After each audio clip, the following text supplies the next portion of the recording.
In this video, I'm going to show you how to add a column in Sejda PDF Editor. So there's two ways to do this. I'm going to show you both. And by the way, you can do this either on the website or inside the desktop app. Both are going to work just fine. Now from here, first go to All Tools, hover over it up top, and click on Edit.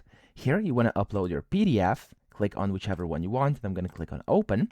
It's going to open up the PDF, and from here, the first option is to go to the Text tab up top, and then here you can just click anywhere, and then you can add a new column that way. You can start typing in whatever you want here, and there you go, you have a new column. You can press the Enter key, you'll create a new one like this, and there we go, that's pretty much the first way. The second one is you could go to Forms here, and you could go and select a text over here, and if I do text, I can place a text box anywhere, and this is basically going to allow you to basically add a column, a field, where people can then type in as well, okay? So that's basically how to add columns in Sejda PDF Editor. I hope this video helped you out. If it did, please subscribe to the channel and help me out as well.